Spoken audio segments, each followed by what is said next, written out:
സ്നേഹമുള്ളവരെ, പുതിയൊരു വീഡിയോയിലേക്ക് എല്ലാ പ്രിയപ്പെട്ടവർക്കും ഒരിക്കൽ കൂടി സ്വാഗതം. ഇന്ന് നമ്മൾ ചിന്തിക്കാൻ പോകുന്ന വിഷയം വെളിപ്പാട് പുസ്തകം 6-ാം അധ്യായത്തിൻ്റെ 2-ാം വാക്യത്തിൽ കാണുന്ന വെള്ളക്കുതിര എന്നൊരു വിഷയത്തെക്കുറിച്ചാണ്.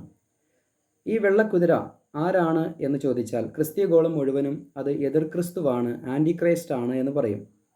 അപ്പോൾ തന്നെ ഇന്ന് നമ്മൾ ചിന്തിക്കുമ്പോൾ സത്യത്തിൽ ഇത് എതിർ ക്രിസ്തുവല്ല, മറിച്ച് ക്രിസ്തുവിൻ്റെ ശരീരമാകുന്ന സഭയായ ബോഡി ഓഫ് ക്രൈസ്റ്റിൻ്റെ ഒരു ജൈത്രയാത്രയെ സൂചിപ്പിക്കുന്നു ഈ വെള്ളക്കുതിര എന്നുള്ളത് നമുക്ക് മനസ്സിലാക്കാൻ സാധിക്കും. അപ്പോൾ നമ്മുടെ ചോദ്യം, വെളിപ്പാട് 6-ാം അധ്യായത്തിൽ കാണുന്ന വെള്ളക്കുതിര അത് ആൻറ്റി ക്രൈസ്റ്റോ അതോ ബോഡി ഓഫ് ക്രൈസ്റ്റോ?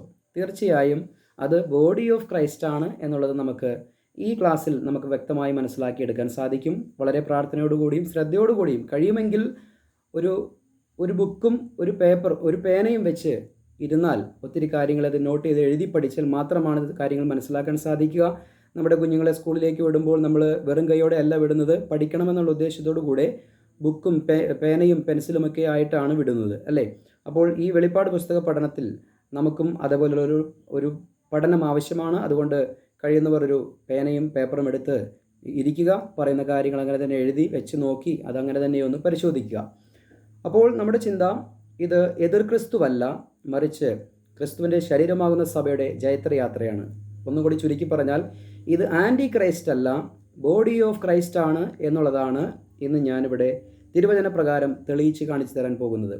എന്ന് പറഞ്ഞാൽ ചിലപ്പോഴൊക്കെയും കണ്ണട യൂസ് ചെയ്യുന്ന ആളുകൾ ആ കണ്ണട എടുത്ത് തലയുടെ മുകളിൽ വെക്കും.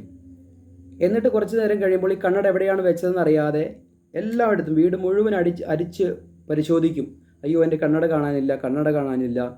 അവസാനം എങ്ങനെയൊക്കെയോ കൈ തലയിലെത്തുമ്പോൾ, ഞാൻ എൻ്റെ കണ്ണട മുകളിൽ തലയിലാണ് വെച്ചിരുന്നത് എന്ന് പറഞ്ഞ് നിൽക്കുന്നൊരു സാഹചര്യം നമുക്കറിയാം. എന്നതുപോലെ തന്നെയാണ് ഈ വെള്ളക്കുതിരയോടുള്ള ബന്ധത്തിൽ ക്രിസ്ത്യഗോളം മുഴുവനും ആ കണ്ണട ശരിയായി വെക്കാതെ, കണ്ണിൽ വെക്കാതെ തലയിൽ വെച്ചുകൊണ്ട് ഈ കണ്ണട പരത്തി നടക്കുന്നത് പോലെയാണ് ഈ വെള്ളക്കുതിരയോടുള്ള പഠനത്തിൽ ഇത് എതിർ ക്രിസ്തുവാണ് എന്ന് പറഞ്ഞുകൊണ്ടിരിക്കുന്നത്. ഒരിക്കലും ഇത് എതിർ ക്രിസ്തുവല്ല, മറിച്ച് ഇത് ബോഡി ഓഫ് ക്രൈസ്റ്റിൻ്റെ ഒരു ജൈത്രയാത്രയാണ്. അല്ലെങ്കിൽ ഒന്നുകൂടി ചുരുക്കി പറഞ്ഞാൽ ഇത് ക്രിസ്തുവിൻ്റെ ശരീരമാകുന്ന സഭയാണ്. അപ്പോൾ തന്നെ ആൻറ്റി ക്രൈസ്റ്റ് അല്ല, ബോഡി ഓഫ് ക്രൈസ്റ്റ് ആണ് എന്നുള്ളതാണ് വീണ്ടും ഞാനത് തെളിയിക്കാനായിട്ട് പോകുന്നത്. പ്രിയമുള്ളവരെ, വെളിപ്പാട് പുസ്തകം എന്ന് പറയുന്നത് AD 95 കർത്താവായ യേശു ക്രിസ്തുവിൻ്റെ 12 ശിഷ്യന്മാരിൽ ഒരുവനായ യോഹന്നാൻ അപ്പോസ്തലനാണ് എഴുതിയത്. കാരണം അദ്ദേഹം AD 95 അദ്ദേഹത്തിന് ഈ വെളിപ്പാട് ദൈവം കൊടുക്കുമ്പോൾ 1-ാം അധ്യായത്തിൻ്റെ 19-ാം വാക്യത്തിൽ പറയുകയാണ്, നീ കണ്ടതും ഇപ്പോൾ ഉള്ളതും ഇനി സംഭവിക്കാനിരിക്കുന്നതും എന്നുള്ള ഒരു പരാമർശത്തോടു കൂടിയാണ് യോഹന്നാൻ ഈ വെളിപ്പാട് കൊടുക്കുന്നത്. എന്നാൽ എന്ന് പറഞ്ഞാൽ നീ കണ്ടതും ഇപ്പോഴുള്ളതും മേലാൽ സംഭവിക്കാനുള്ളതും. അതിൻ്റെ 4-ാം അധ്യായത്തിൻ്റെ 1-ാം വാക്യവും അങ്ങനെ തന്നെയാണ് പറയുന്നത്, മേലാൽ സംഭവിക്കാനുള്ളത് ഞാൻ നിനക്ക് കാണിച്ചു തരാം എന്ന് കൽപ്പിച്ചു. മേലാൽ സംഭവിക്കാനുള്ളത് എന്ന് പറയുമ്പോൾ തന്നെ നമുക്കൊരു കാര്യം തിരിച്ചറിയണം. യോഹന്നാൻ ഇത് ലഭിക്കുന്നത് AD 95 AD 95 മുതൽ മേലാൽ മുൻപോട്ട് എന്തൊക്കെ സംഭവിക്കാൻ പോകുന്നു എന്നുള്ളതാണ് യോഹന്നാൻ കാണിച്ചു കൊടുത്തത്. അപ്പോൾ തന്നെ യോഹന്നാൻ കണ്ടത് എഴുതാൻ പറഞ്ഞു, അപ്പോൾ ഉള്ളത് എഴുതാൻ പറഞ്ഞു, ഇനി സംഭവിക്കാനുള്ളത് എഴുതാൻ പറഞ്ഞു. അപ്പോൾ യോഹന്നാനോട് ആണ് ഇത് പറയുന്നത്. AD 95 ദൈവം കർത്താവ് വെളിപ്പാട് കൊടുക്കുന്നത്. അപ്പോൾ നീ കണ്ടത് എന്ന് പറയുമ്പോൾ കർത്താവിൻ്റെ ആ ഒരു മഹത്വത്തിലുള്ള പ്രത്യക്ഷതയാണ് യോഹന്നാൻ കണ്ടത്. യോഹന്നാൻ കർത്താവിൻ്റെ മാറോട് ചേർന്ന് കിടന്നവനാണ്, അടുത്തിരുന്നവനാണ്. എന്നാൽ കർത്താവിൻ്റെ യഥാർത്ഥ ആ രൂപത്തിൽ വന്നപ്പോൾ യോഹന്നാൻ പോലും മരിച്ചവനെ പോലെ നിലത്ത് വീഴാനിടയായിത്തീർന്നു. അതാണ് കർത്താവായ യേശു ക്രിസ്തുവിൻ്റെ ആ വെളിപ്പാടിൽ യോഹന്നാൻ കണ്ടത്. അത് രേഖപ്പെടുത്തി വെച്ചു. എന്നാൽ ഇപ്പോഴുള്ളത് എന്ന് പറയുമ്പോൾ സഭകളുടെ പ്രതിനിധികളായി 7 സഭകളുടെ ആ കാര്യങ്ങൾ 2-3 അധ്യായത്തിൽ രേഖപ്പെടുത്തി വെച്ചു. അതിനുശേഷം, അതായത് ആ കാലയളവിൽ ഉണ്ടായിരുന്ന സഭകളെക്കുറിച്ചാണ് യോഹന്നാൻ എഴുതിയത്. അപ്പോൾ തന്നെ യോഹന്നാനോട് പറയുകയാണ്, മേലാൽ സംഭവിക്കാനുള്ളത് എന്ന് പറഞ്ഞാൽ 2000 കൊല്ലം കഴിഞ്ഞിട്ട് സംഭവിക്കാനുള്ളത് എന്നല്ല അതിനർത്ഥം. യോഹന്നാൻ AD 95 ഇരിക്കുമ്പോൾ ആ AD 95 മുതൽ മേലാൽ അങ്ങനെ സംഭവിക്കാനുള്ള കാര്യങ്ങളെക്കുറിച്ചാണ് യോഹന്നാന് വെളിപ്പാട് കൊടുത്തത്.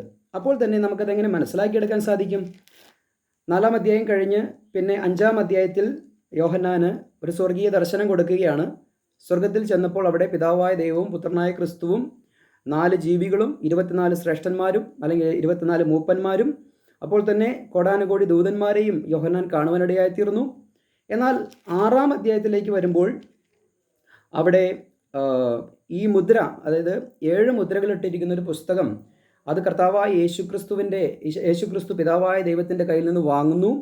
എന്നാൽ അത് പൊട്ടിക്കുമ്പോൾ കർത്താവായ യേശുക്രിസ്തു ഒന്നൊന്നായി അത് പൊട്ടിക്കുന്ന രംഗമാണ് 6-ാം അധ്യായം തുടങ്ങി നമ്മൾ കാണുന്നത്. അപ്പോൾ കുഞ്ഞാട് മുദ്രകളിൽ ഒന്ന് പൊട്ടിച്ചപ്പോൾ നീ വരിക എന്ന് പറയുന്നത് കേട്ടു എന്നാണ് യോഹന്നാൻ പറയുന്നത്. അപ്പോൾ തന്നെ പറയുകയാണ്, 1-ാമത്തെ കുതിര വന്നപ്പോൾ, അല്ലെങ്കിൽ 1-ാമത്തെ മുദ്ര പൊട്ടിച്ചപ്പോൾ ഒരു വെള്ളക്കുതിരയാണ് പ്രത്യക്ഷപ്പെട്ടത്. എന്നിട്ട് പറയുകയാണ്, അവൻ്റെ കയ്യിലൊരു വില്ലുണ്ട്, അവനൊരു കിരീടവും ലഭിച്ചു, അവൻ ജയിക്കുന്നവനായും ജയിപ്പാനുമായും പുറപ്പെട്ടു. AD 95 മുതൽ സംഭവിക്കുന്ന കാര്യങ്ങളാണ്. അപ്പോൾ 7 മുദ്രയിട്ടിരിക്കുന്നൊരു പുസ്തക ചുരുൾ കർത്താവായ യേശുക്രിസ്തുവിന് ലഭിച്ചു. അതിൽ നിന്നും ഓരോന്നോരോന്നായി കർത്താവ് പൊട്ടിക്കുകയാണ്. അപ്പോൾ 1-ാം മുദ്ര പൊട്ടിച്ചപ്പോഴാണ് ഈ വെള്ളക്കുതിര പ്രത്യക്ഷപ്പെടുന്നത്. അപ്പോൾ തന്നെ തുടർന്നും രണ്ടാം മുദ്ര, 3-ാം മുദ്ര, 4-ാം മുദ്ര, 5-ാം മുദ്ര, ഇങ്ങനെ പൊട്ടിക്കുകയാണ്. അപ്പോൾ ചുരുക്കത്തിൽ ഈ 1-ാമത്തെ മുദ്ര പൊട്ടിച്ചപ്പോൾ അവിടെ ഒരു ജയിക്കുന്നവനായും അല്ലെങ്കിൽ ജയിക്കുവാനായും പുറപ്പെട്ടിരിക്കുന്ന, ജയിക്കുന്നവനായും ജയിപ്പാനായും പുറപ്പെട്ടു എന്നാണ് പറയുന്നത്. എന്ന് പറഞ്ഞാൽ ഒരിക്കലും എതിർ ക്രിസ്തു ജയിക്കുന്നവനായും ജയിക്കുവാനുമായിട്ടും അല്ല പുറപ്പെടുന്നത്. കാരണം ഇവിടെ എതിർ ക്രിസ്തുവിൻ്റെ രംഗപ്രവേശനമായിട്ടില്ല. തുടർന്ന് നമ്മൾ ചിന്തിക്കുമ്പോൾ മനസ്സിലാക്കാൻ സാധിക്കും, ഇവിടെ ക്രിസ്തുവിൻ്റെ ശരീരമാകുന്ന സഭയുടെ ജൈത്രയാത്രയാണ് കാണിക്കുന്നത്. യോഹന്നാൻ ഈ വെളിപ്പാട് കൊടുക്കുമ്പോൾ ഓൾറെഡി അവൻ ജയിക്കുന്നവനായിട്ട് യാത്ര തുടങ്ങി. എങ്ങനെ? അപ്പോസ്തലനായ പൗലോസിലൂടെ കൃപായുഗ സുവിശേഷം വെളിപ്പെട്ടപ്പോൾ മറഞ്ഞിരുന്ന മാർമിക സത്യത്തിലൂടെ ക്രിസ്തുവിൻ്റെ ശരീരമാകുന്ന സഭയുടെ ജൈത്രയാത്ര ആരംഭിച്ചു. എന്നാൽ AD 95 പൗലോസിൻ്റെ മരണശേഷവും യോഹന്നാൻ ഈ വെളിപ്പാട് ലഭിക്കുമ്പോൾ AD 95 പറയുകയാണ്, ജയിക്കുന്നവനായും ജയിക്കാനുമായും പുറപ്പെട്ടു എന്ന് പറഞ്ഞാൽ യോഹന്നാൻ ഈ വെളിപ്പാട് കൊടുക്കുന്നതിന് മുൻപേയാണ് ഈ കുതിര യാത്ര ആരംഭിച്ചത്. അപ്പോൾ തന്നെ തുടർന്നും മുൻപോട്ട് ഇത് ജയിക്കുവാൻ വേണ്ടി തന്നെയാണ് ഇത് പുറപ്പെടുന്നത് എന്ന് കാണിക്കുകയാണ്. എന്ന് പറഞ്ഞാൽ യോഹന്നാൻ AD 95 ഈ വെളിപ്പാട് കൊടുക്കുന്നതിന് മുൻപേ ഈ വെള്ളക്കുതിരയുടെ പുറത്ത് കയറി ഒരു യാത്ര തുടങ്ങിയവനാണ്.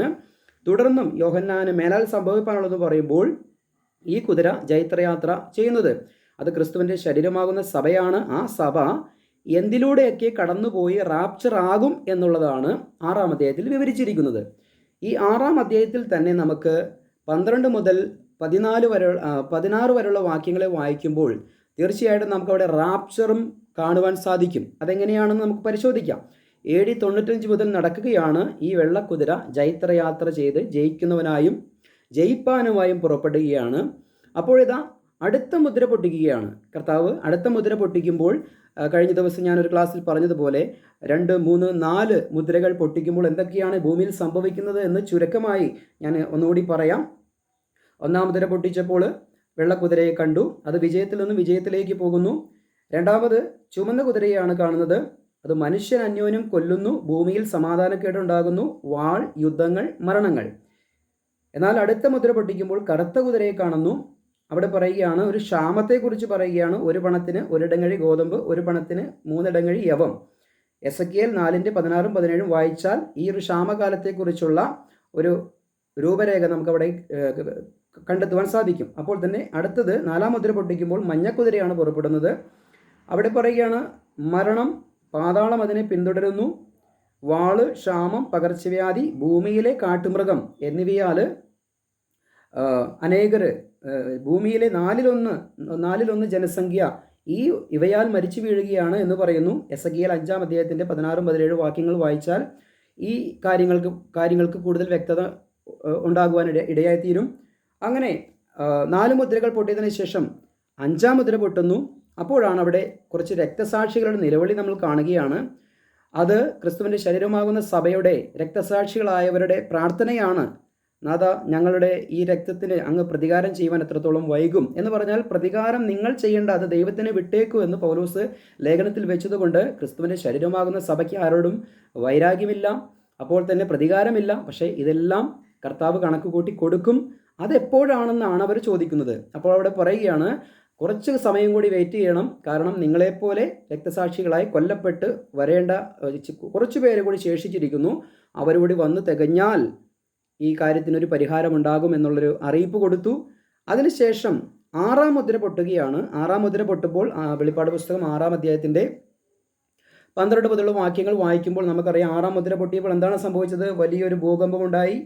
അപ്പോൾ തന്നെ സൂര്യൻ കരിമ്പടം പോലെ കറുത്തു, ചന്ദ്രൻ രക്തതുല്യമായി, ആകാശത്തിലെ നക്ഷത്രങ്ങൾ ഭൂമിയിൽ വീഴുന്നു, ആകാശം മാറിപ്പോകുന്നു, മലയും ദ്വീപും സ്ഥാനങ്ങളിൽ നിന്ന് ഇളകിപ്പോകുന്നു, രാജാക്കന്മാർ, മഹത്തുക്കൾ, സഹസ്രാധിപന്മാർ, ധനവാന്മാർ, ബലവാന്മാർ, ദാസർ, സ്വതന്ത്രർ എല്ലാവരും ഓടി ഒളിക്കുന്നു. ഇതാ ഇവിടെ ദൈവത്തിൻ്റെ കോപം പൊട്ടി പുറപ്പെട്ടിരിക്കുന്നു എന്ന് പറയുന്നു.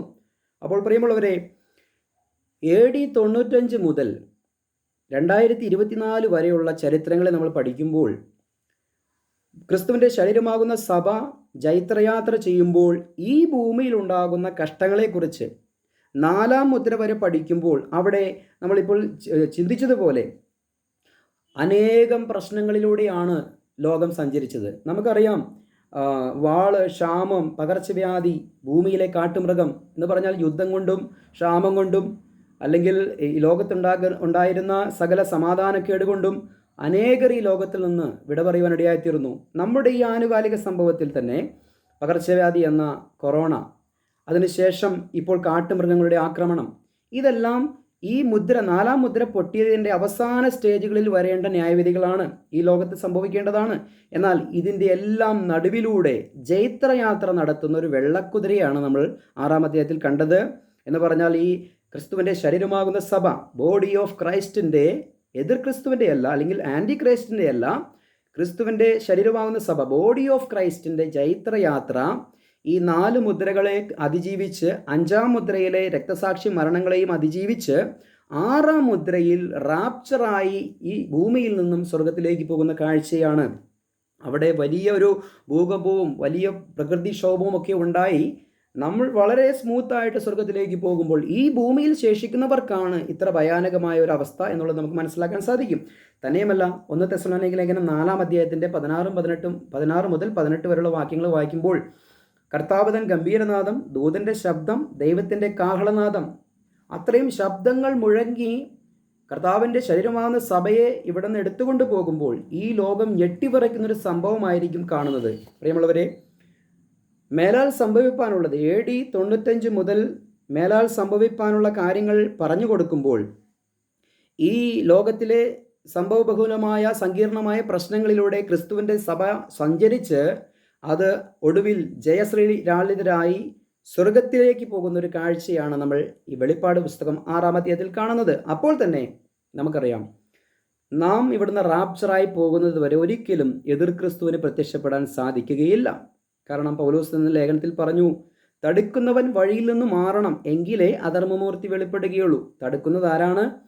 ക്രിസ്തുവിൻ്റെ ശരീരമാകുന്ന സഭയാണ് അതിനെ തടുത്തു വെച്ചിരിക്കുന്നത്. ക്രിസ്തുവിൻ്റെ സഭ ഇവിടുന്ന് മാറിയാൽ മാത്രമാണ് എതിർ ക്രിസ്തു പ്രത്യക്ഷപ്പെടുകയുള്ളൂ. അപ്പോൾ പിന്നെ 6-ാം അധ്യായത്തിൻ്റെ 12-ാം വാക്യം മുതൽ നടക്കുന്ന റാപ്ചറിൽ, അതിനു മുൻപ് 6-ാം അധ്യായത്തിൻ്റെ 1-ാം വാക്യത്തിലോ 2-ാം വാക്യത്തിലോ എങ്ങനെയാണ് എതിർ ക്രിസ്തു ഇവിടെ വരുന്നത്? ഒരിക്കലും അത് എതിർ ക്രിസ്തു അല്ല എന്നുള്ളത് നമുക്കിവിടെ മനസ്സിലാക്കാൻ സാധിക്കും. അപ്പോൾ തന്നെ ചിന്തിച്ചേക്കാം, ക്രിസ്തുവിൻ്റെ ശരീരമാകുന്ന സഭയ്ക്ക് മഹാപീഡകാലം ഇല്ല എന്നുള്ളത് നമുക്കറിയാം. തീർച്ചയായിട്ടും മഹാപീഡാകാലം ക്രിസ്തുവിൻ്റെ ശരീരമാകുന്ന സഭയ്ക്കുള്ളതല്ല. അപ്പോൾ തന്നെ കഷ്ടങ്ങളും പ്രയാസങ്ങളും ഒക്കെ ക്രിസ്തുവിൻ്റെ ശരീരമാകുന്ന സഭയ്ക്കുണ്ട്. ഞാൻ ഏതാനും വാക്യങ്ങൾ നമുക്കൊന്ന് വായിക്കാം. എന്ന് പറഞ്ഞാൽ, ഈ റാപ്ചറായ ഈ കൂട്ടത്തെ യോഹന്നാൻ സ്വർഗത്തിൽ കാണുകയാണ്. നമുക്ക് ആ വാക്യം ഒന്ന് വായിക്കാം. വെളിപ്പാട് പുസ്തകം 7-ാം അധ്യായത്തിൻ്റെ 13-14 വാക്യം. മൂപ്പന്മാരിൽ ഒരുത്തൻ എന്നോട്, വെള്ള നിലയങ്കി ധരിച്ചിരിക്കുന്ന ഇവർ ആർ? എവിടെ നിന്ന് വന്നു എന്ന് ചോദിച്ചു. യജമാനൻ അറിയുന്നുവല്ലോ എന്ന് ഞാൻ പറഞ്ഞതിന് അവൻ എന്നോട് പറഞ്ഞത്, ഇവർ മഹാകഷ്ടത്തിൽ നിന്ന് വന്നവർ, കുഞ്ഞാടിൻ്റെ രക്തത്താൽ തങ്ങളുടെ അങ്കി അലക്കി വെളുപ്പിച്ചിരിക്കുന്നു. കണ്ടോ? അപ്പോൾ ഇവർ മഹാകഷ്ടത്തിൽ നിന്ന് വന്നവരാണ് എന്ന് പറഞ്ഞാൽ മഹാപീഡയായ 7 വർഷത്തെ ട്രിബുലേഷനിൽ നിന്ന് വന്നു ഉള്ള അർത്ഥത്തിലല്ല ഈ പറയുന്നത്. അവർ മഹാകഷ്ടത്തിൽ നിന്നും ക്രിസ്തുവിൻ്റെ രക്തത്താൽ തങ്ങളെ തന്നെ ശുദ്ധീകരിച്ചവരാണെന്ന് പറഞ്ഞാൽ കർത്താവായ യേശു ക്രിസ്തുവിൻ്റെ ക്രൂശിലൂടെയുള്ള സൗജന്യ രക്ഷയിലൂടെ രക്ഷിക്കപ്പെട്ടൊരു രക്ഷിത ഗണമാണ് ഇത് എന്നാണ് യോഹന്നാനോട് പറഞ്ഞു കൊടുക്കുന്നത്. കാരണം ഇവർ ആരാണെന്ന് യോഹന്നാനോട് ചോദിച്ചപ്പോൾ പറയുകയാണ്, അങ്ങ് അറിയുന്നുവല്ലോ എന്ന് പറഞ്ഞാൽ എനിക്കത് അറിയില്ല എന്നുള്ളതാണ് അതിൻ്റെ അർത്ഥം. അപ്പോൾ യോഹന്നാനും കൂടി ഉൾപ്പെട്ട മണവാട്ടി സഭയായിരുന്നുവെങ്കിൽ, അല്ലെങ്കിൽ യോഹന്നാനും കൂടി ഉൾപ്പെട്ടിരിക്കുന്നൊരു സഭയായിരുന്നുവെങ്കിൽ യോഹന്നാൻ അറിഞ്ഞേനെ, ഇത് ഞങ്ങളാണ് എന്ന് പറഞ്ഞേനെ. പക്ഷേ ഇവിടെ പറയുകയാണ് യോഹന്നാൻ തനിക്ക് അറിയില്ല എന്നാണ് പറയുന്നത്. അപ്പോൾ ക്രിസ്തുവിൻ്റെ ശരീരമാകുന്ന സഭയെക്കുറിച്ച് പൗലോസ് വെളിപ്പെടുത്തുമ്പോൾ അത് പത്രോസിന് പോലും ഗ്രഹിക്കുവാൻ കഴിഞ്ഞിരുന്നില്ല. പത്രോസിൻ്റെ ലേഖനത്തിൽ എഴുതുന്നുണ്ട്, നമ്മുടെ പ്രിയ സഹോദരനായ പൗലോസും തനിക്ക് ലഭിച്ച വെളിപ്പാട് പോലെ അല്ലെങ്കിൽ താൻ ഗ്രഹിച്ച സത്യങ്ങൾ എഴുതിയിട്ടുണ്ടല്ലോ, അതിൽ ഗ്രഹിക്കുവാൻ പ്രയാസമുള്ള ചിലതുണ്ട് എന്ന് പത്രോസ് പോലും വളരെ പ്രയാസപ്പെട്ടിട്ടാണ് ക്രിസ്തുവിൻ്റെ ശരീരമാകുന്ന സഭയെ വെളിപ്പെടുത്തിയപ്പോൾ, പൗലോസിലൂടെ അത് വെളിപ്പെടുത്തിയപ്പോൾ പത്രോസിന് മനസ്സിലാക്കാൻ സാധിച്ചത്. എന്ന് പറഞ്ഞാൽ മണവാട്ടി സഭ എന്ന് പറയുന്ന ഒരു സഭയും അതോടൊപ്പം തന്നെ ആ രാജ്യത്തിൻ്റെ സുവിശേഷത്തിൻ്റെ ആ പദ്ധതി നിർത്തൽ ചെയ്തിട്ട് യഹൂദൻ്റെ തിരസ്കരണം മൂലം ജാതികളിലേക്ക് രക്ഷ കൊടുത്തപ്പോൾ അതിനെ ക്രിസ്തുവിൻ്റെ ശരീരമാകുന്ന സഭയായിട്ടാണ് ദൈവം പണിതത്. അതിനുവേണ്ടി തിരഞ്ഞെടുത്ത അപ്പോസ്തലൻ പൗലോസ് അപ്പോസ്തലനാണ് എന്ന് നമുക്കറിയാം. അപ്പോൾ പൗലോസ് പറഞ്ഞ കാര്യം പത്രോസിന് പോലും ഗ്രഹിക്കാൻ കഴിഞ്ഞിരുന്നില്ല. അതുപോലെ തന്നെ യോഹന്നാനും ഈ കാര്യങ്ങളെ അറിയില്ലായിരുന്നു. കാരണം പത്രോസും കൂട്ടരും പ്രസംഗിച്ചിരുന്നത് രാജ്യത്തിൻ്റെ സുവിശേഷമാണ്. പൗലോസ് പ്രസംഗിച്ച കൃപയുടെ സുവിശേഷത്താൽ ഉളവായ ഈ രക്ഷിത ഗണം ഇപ്പോൾ സ്വർഗത്തിൽ നിൽക്കുമ്പോൾ യോഹന്നാനോട് ചോദിക്കുകയാണ്, 24 മൂപ്പന്മാരിൽ ഒരുവൻ, ഇവർ ആരാണ്? തനിക്കറിയില്ല എന്ന് യോഹന്നാൻ പറയുകയാണ്. വാസ്തവമാണത്. എന്നിട്ട് ആ 24 മൂപ്പന്മാരിൽ ഒരുവൻ തന്നെ പറഞ്ഞു കൊടുക്കുകയാണ്, ഇവർ മഹാകഷ്ടത്തിൽ നിന്ന് വന്നവരാണ്. അതുപോലെ തന്നെ കർത്താവായ യേശു ക്രിസ്തുവിൻ്റെ രക്തത്താൽ അവരുടെ വസ്ത്രങ്ങളെ കഴുകിയവരാണ് അവർ എന്നുള്ളത് ഇവിടെ പറഞ്ഞു കൊടുക്കുകയാണ്. അപ്പോൾ മഹാകഷ്ടത്തിൽ നിന്ന് വന്നവർ, ആ അർത്ഥത്തിൽ നമ്മളിത് പഠിക്കുമ്പോൾ 1-ാം മുദ്രയിൽ തുടങ്ങിയ ചൈത്രയാത്ര 2ഉം 3ഉം 4ഉം 5ഉം മുദ്രകൾ പൊട്ടുന്ന ഈ ലോക സംഭവങ്ങളിൽ കഴിഞ്ഞുപോയ 2000 വർഷത്തെ ചരിത്രത്തിൻ്റെ ഇടയിൽ നമ്മൾ പരിശോധിച്ചു കഴിഞ്ഞാൽ എത്രയോ പ്രയാസങ്ങളിലൂടെ, കഷ്ടതയിലൂടെ, പീഡകളിലൂടെയാണ് ക്രിസ്തുവിൻ്റെ ശരീരമാകുന്ന സഭ, ബോഡി ഓഫ് ക്രൈസ്റ്റ് സഞ്ചരിച്ച് ജയത്രയാത്ര തുടങ്ങി ജയശ്രീലാളിതരായി ഇപ്പോൾ സ്വർഗത്തിൽ വന്നു നിൽക്കുന്നത്. അപ്പോൾ ഇത്രയും കഷ്ടങ്ങൾ നേരത്തെ നമ്മൾ വായിച്ചു. പകർച്ചവ്യാധിയുണ്ട്, വാളുണ്ട്, ക്ഷാമമുണ്ട്, പട്ടിണിയുണ്ട്, നഗ്നതയുണ്ട്. ഇതെല്ലാം അതിജീവിച്ച്, രക്തസാക്ഷിത്വവും കൂടി അതിജീവിച്ച് വളരെ കഷ്ടത്തിലാണ് ബോഡി ഓഫ് ക്രൈസ്റ്റ് തങ്ങളെ തന്നെ ശുദ്ധീകരിച്ച്, അല്ലെങ്കിൽ കർത്താവിൻ്റെ രക്തത്താൽ ശുദ്ധീകരിക്കപ്പെട്ട് സ്വർഗത്തിലെത്തിയിരിക്കുന്നത് എന്നുള്ളതാണ് നമുക്ക് കാണാൻ സാധിക്കുന്നത്. അപ്പോൾ തന്നെ ക്രിസ്തുവിൻ്റെ ശരീരമാകുന്ന സഭ അനുഭവിക്കേണ്ട കഷ്ടങ്ങളെക്കുറിച്ച് വിശുദ്ധ പൗലോസ് അപ്പോസ്തലൻ റോമാലേഖനം 8-ാം അധ്യായത്തിൻ്റെ 35 മുതലുള്ള വാക്യങ്ങളിൽ നമുക്ക് പറഞ്ഞിരിക്കുന്ന കാര്യങ്ങളൊന്ന് ശ്രദ്ധിക്കാം. ക്രിസ്തുവിൻ്റെ സ്നേഹത്തിൽ നിന്ന് നമ്മെ വേർപിരിക്കുന്നതാർ? കഷ്ടതയോ, സങ്കടമോ, ഉപദ്രവമോ, പട്ടിണിയോ, നഗ്നതയോ, ആപത്തോ, വാളോ? താഴേക്ക് ഞാൻ സമയത്തിൻ്റെ പരിധി മൂലം താഴേക്ക് വായിക്കുകയാണ്. 38-ാം വാക്യം, മരണത്തിനോ ജീവനോ ദൂതന്മാർക്കോ വാഴ്ചകൾക്കോ അധികാരങ്ങൾക്കോ ഇപ്പോഴുള്ളതിനോ വരുവാനുള്ളതിനോ ഉയരത്തിനോ ആഴത്തിനോ മറ്റ് യാതൊരു സൃഷ്ടിക്കോ നമ്മുടെ കർത്താവായ യേശു ക്രിസ്തുവിനുള്ള ദൈവസ്നേഹത്തിൽ നിന്ന് നമ്മെ വേർപിരിപ്പാൻ കഴിയില്ല എന്ന് ഞാൻ ഉറച്ചിരിക്കുന്നു. ഇവിടെ പറയുകയാണ്, ഉപദ്രവമോ, പട്ടിണിയോ, വാളോ, സങ്കടമോ, ഉപദ്രവമോ, ഇതൊന്നും എന്തൊക്കെ വന്നാലും കർത്താവായ യേശു ക്രിസ്തുവിൻ്റെ സ്നേഹത്താൽ നാം വീണ്ടെടുക്കപ്പെട്ടിരിക്കുന്നത് കൊണ്ട് എന്ത് സംഭവിക്കും? നമ്മളെ തോൽപ്പിക്കാൻ ഒരു വ്യവസ്ഥയ്ക്കും സാധിക്കുകയില്ല. ഈ ഭൂമിയിലുള്ളതോ ഇനി വരാനിരിക്കുന്നതോ മറ്റൊരു കാര്യത്തിനും ക്രിസ്തുവിൻ്റെ ശരീരമാകുന്ന സഭയെ തകർക്കാൻ കഴിയില്ല.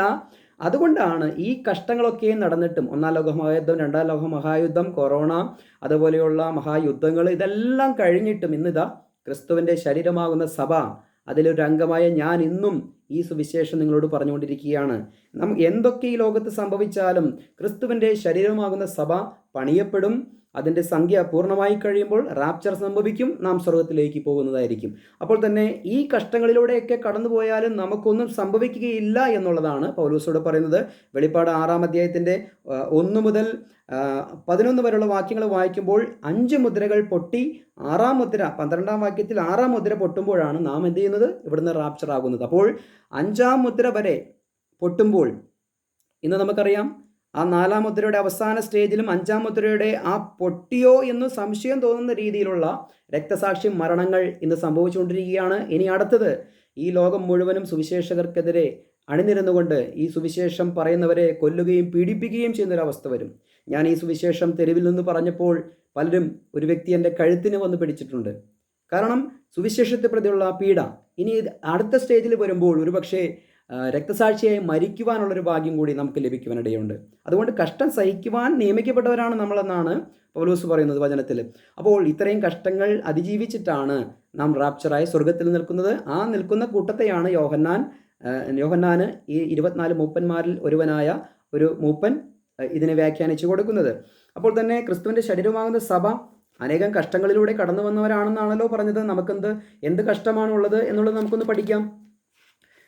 റോമാലേഖനം നമ്മളിപ്പോൾ വായിച്ചു.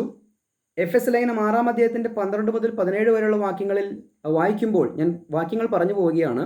അവിടെ ദുർദിനത്തിൽ അതിജീവിക്കുവാൻ വേണ്ടി ഒരുങ്ങിയിരിക്കുവാൻ, സാത്താൻ്റെ ആ കൂരമ്പുകളെ തകർക്കുവാൻ ദൈവത്തിൻ്റെ സർവായുധ വർഗവും ധരിച്ചു കൊള്ളാൻ പറയുന്നുണ്ട് പൗലോസ്. അപ്പോൾ തന്നെ 1 തെസ്സലോനിക്ക ലേഖനം 3-ാം അധ്യായത്തിൻ്റെ 3-4 വാക്യത്തിൽ പറയുകയാണ്, കഷ്ടം അനുഭവിപ്പാൻ നാം നിയമിക്കപ്പെട്ടിരിക്കുന്നു എന്ന് പൗലോസ് പറയുകയാണ്. 1 തെസ്സലോനിക്ക ലേഖനം 2-ാം അധ്യായത്തിൻ്റെ 15-16 വാക്യത്തിൽ പറയുകയാണ്, അവിടെ യഹൂദന്മാരുടെ എതിർപ്പുകൾ സഭയ്ക്കുണ്ടായി. അതിനെക്കുറിച്ച് പറയുകയാണ്, പൗലോസ് വിവരിക്കുന്നുണ്ട്, വായിച്ചാൽ മനസ്സിലാക്കാൻ സാധിക്കും. അപ്പോൾ തന്നെ 2 തിമോത്തിയോസ് 3-ാം അധ്യായത്തിൻ്റെ 12-ാം വാക്യം അവിടെ പറയുകയാണ്, എന്നാൽ യേശുക്രിസ്തുവിൽ ഭക്തിയോടെ ജീവിപ്പാൻ മനസ്സുള്ളവർക്ക് എല്ലാം ഉപദ്രവമുണ്ടാകും. ഉപദ്രവം മനസ്സിലായോ? 2 തെസ്സലോനിക്ക ലേഖനം 5-ാം അധ്യായത്തിൻ്റെ 5 മുതൽ 2 തെസ്സലോനിക്ക ലേഖനം 1-ാം അധ്യായം 5 മുതൽ 7 വരെയുള്ള വായിക്കുമ്പോൾ അവിടെ ബോഡി ഓഫ് ക്രൈസ്റ്റിനുള്ള കഷ്ടത്തെക്കുറിച്ച് പറയുകയാണ്. അത് ദൈവത്തിൻ്റെ നീതിയുള്ള വിധിക്ക് ഒരടയാളമാണ്. അതായത് ക്രിസ്തുവിൻ്റെ ശരീരമാകുന്ന സഭ കഷ്ടം അനുഭവിക്കുന്നത് നീതിയുള്ള ദൈവത്തിൻ്റെ ഒരു അടയാളമാണ് എന്ന് പറയുന്നു. അപ്പോൾ തന്നെ ദൈവത്തെ അറിയാത്തവർക്കും സുവിശേഷം അനുസരിക്കാത്തവർക്കും ദൈവം പ്രതികാരം കൊടുക്കുമെന്നും അവിടെ പറയുകയാണ്. ഇന്ന് ക്രിസ്തുവിൻ്റെ ശരീരമാകുന്ന സഭ ഈ സുവിശേഷം പറയുമ്പോൾ പീഡിപ്പിക്കപ്പെടുന്നുണ്ടെങ്കിൽ ഇതിനെതിരെ നിൽക്കുന്നവർക്ക് ഒരു പ്രതികാരം കൊടുക്കുക എന്നുള്ളതും ദൈവത്തിൻ്റെ നീതിയാണ് എന്ന് പറയുന്നു. ഇവിടെ നോക്കുക, നാം ഇവിടെ നിന്ന് റാപ്ചർ ആകുന്ന സമയത്ത് നമ്മൾ വളരെ സന്തോഷത്തോടുകൂടെ നമ്മുടെ പ്രത്യാശയായ കർത്താവിൻ്റെ സന്നിധിയിലേക്ക്, സ്വർഗത്തിലേക്ക് നമ്മൾ എടുക്കപ്പെടും. അപ്പോൾ തന്നെ ഈ ഭൂമിയിൽ ശേഷിക്കുന്നവരെ സംബന്ധിച്ച് ഇവിടെ വലിയൊരു ഭൂകമ്പമുണ്ടാകുന്നു, സൂര്യൻ കരിമ്പടം പോലെ കറക്കുന്നു, ചന്ദ്രൻ രക്തതുല്യമാകുന്നു, അല്ലെങ്കിൽ ആകാശത്തു നിന്ന് നക്ഷത്രങ്ങൾ ഭൂമിയിൽ വീഴുന്നു എന്ന് പറഞ്ഞാൽ വല്ലാത്ത അല്ലെങ്കിൽ ദ്വീപുകളും അതിൻ്റെ സ്ഥാനങ്ങളിൽ നിന്ന് ഇളകിപ്പോകുന്ന വലിയ ഒരു ഭൂകമ്പവും സുനാമി പോലെയൊക്കെയുള്ള സംഭവങ്ങൾ ഈ ഭൂമിയിൽ ഉണ്ടാകുമ്പോൾ ഇവിടെ ശേഷിക്കുന്നവർ ദൈവത്തിൻ്റെ ഈ ക്രോധ ദിനം വന്നു കഴിഞ്ഞു, അല്ലെങ്കിൽ ഈ സുവിശേഷമൊക്കെ ഞങ്ങളോട് പറഞ്ഞവരുടെ വാക്കുകൾ ഞങ്ങൾ തിരസ്കരിച്ചല്ലോ, അല്ലെങ്കിൽ ഒരു പക്ഷേ അവർ ചിന്തിക്കും, സുവിശേഷകർ ഞങ്ങളോട് പറഞ്ഞല്ലോ ഇത് ദൈവത്തിൻ്റെ കോപ ദിവസമാണ് എന്ന് പറഞ്ഞ് അലറിക്കരയുന്ന ഒരു ദിവസമാണ് റാപ്ചറിൻ്റെ ദിവസം. റാപ്ചർ എന്ന് പറയുന്നത് ഒരു നിസാര സംഭവമല്ല, ലോകത്തെ നെടുക്കുന്ന അല്ലെങ്കിൽ ഞെട്ടിക്കുന്ന, അപ്പോൾ തന്നെ ക്രിസ്തുവിൻ്റെ ശരീരമാകുന്ന സഭയ്ക്ക് അവൻ്റെ പ്രത്യാശയായ ആ സ്വർഗം ലഭിക്കുന്ന ഒരു ദിവസമാണ്. അതുകൊണ്ട് ക്രിസ്തുവിൻ്റെ രക്തത്താൽ കഴുകൽ പ്രാപിച്ച് ഇന്ന് സൗജന്യമായ രക്ഷ പ്രാപിച്ചാൽ നാം റാപ്ചറിൽ എടുക്കപ്പെടും. ഇല്ല എങ്കിൽ റാപ്ചറിന് അനന്തരം സംഭവിക്കാൻ പോകുന്ന ഈ സംഭവങ്ങളിൽ നമ്മളും പെട്ടുപോകും, ഭയചകിതരായി പോകും എന്ന് നമുക്ക് മനസ്സിലാക്കാൻ സാധിക്കും. അപ്പോൾ തന്നെ ഫിലിപ്പി ലേഖനം 1-29 വാക്യം, കഷ്ടത അനുഭവിപ്പാൻ നമുക്ക് വരം നൽകിയിരിക്കുന്നു എന്നാണ് അവിടെ പറയുന്നത്. ആ വാക്യങ്ങളൊക്കെ വായിച്ചാൽ, സവിസ്തരം എടുത്തൊന്ന് വായിച്ചാൽ മനസ്സിലാക്കാൻ സാധിക്കും. റോമർ 8-ാം അധ്യായം 35 മുതൽ 39 വരെ, എഫ് എസ് ലേഖനം 6-ാം അധ്യായം 12 മുതൽ 17 വരെ, 1 തെസ്സലോനിക്ക ലേഖനം 3-ാം അധ്യായം 3 മുതൽ 4 വരെ, 1 തെസ്സലോനിക്ക ലേഖനം 2-ാം അധ്യായം 15-16 വാക്യങ്ങൾ, 2 തിമോത്തിയോസ് 3-12, അപ്പോൾ തന്നെ 2 തെസ്സലോനിക്ക ലേഖനം 1-5-7 വാക്യങ്ങൾ, ഫിലിപ്പി ലേഖനം 1-ാം അധ്യായത്തിൻ്റെ 27 മുതൽ 30 വരെയുള്ള വാക്യങ്ങളെ ഒന്ന് വായിക്കാം. ഇവിടെ ക്രിസ്തുവിൻ്റെ ശരീരമാകുന്ന സഭയ്ക്ക് കഷ്ടമുണ്ട്, ഞെരുക്കമുണ്ട്, വളരെ പ്രയാസത്തിലൂടെ കടന്നു പോകും. പക്ഷേ ക്രിസ്തുവിൻ്റെ സ്നേഹത്താൽ നമ്മളിതിനെ ജയിച്ചടക്കി ജയശ്രീലാളിതരായി തീരുമെന്നുള്ളത് വളരെ വ്യക്തമായി പറയുകയാണ്. അപ്പോൾ ഇവിടെ യോഹന്നാനോട് ചോദിക്കുകയാണ്, ഈ വെള്ള നിലയെങ്കിൽ ധരിച്ചിരിക്കുന്നവർ ഇവരാരാണ്, എവിടെ നിന്ന് വന്നു എന്ന് ചോദിച്ചു. യജമാനൻ അറിയുന്നുവല്ലോ എന്ന് പറഞ്ഞപ്പോൾ പറയുകയാണ്, ഇവർ മഹാകഷ്ടത്തിൽ നിന്ന് വന്നവർ, കുഞ്ഞാടിൻ്റെ രക്തത്തിൽ തങ്ങളുടെ അങ്കി അലക്കി വെളുപ്പിച്ചിരിക്കുന്നു. കണ്ടോ, ഇത്ര കഷ്ടങ്ങളിൽ നിന്ന് വന്ന ഒരു കൂട്ടം ജനമാണ്. 2000 വർഷത്തെ കഷ്ടങ്ങൾ അതിനെ അതിജീവിച്ച്, പട്ടിണി, നഗ്നത, ക്ഷാമം, വാള്, പകർച്ചവ്യാധി, യുദ്ധം, മനസ്സിലായോ, അല്ലെങ്കിൽ നമ്മുടെ ആനുകാലികമായി നടക്കുന്ന ഓരോ സംഭവങ്ങളെ അതിജീവിച്ച് കർത്താവ് മധ്യാകാശത്തിൽ വരുമ്പോൾ നാം റാപ്ചറായി പോവുകയാണ്. ഈ കൂട്ടരെ കുറിച്ചാണ് പറയുന്നത്. അവർ മഹാകഷ്ടത്തിൽ നിന്നാണ് വന്നിരിക്കുന്നത്. എന്നാൽ ക്രിസ്തുവിൻ്റെ ശരീരമാകുന്ന സഭ സ്വർഗത്തിലേക്ക് ആരോഹണം ചെയ്യപ്പെടുമ്പോൾ തന്നെ അടുത്തതായി എന്താണ് സംഭവിക്കുന്നത്?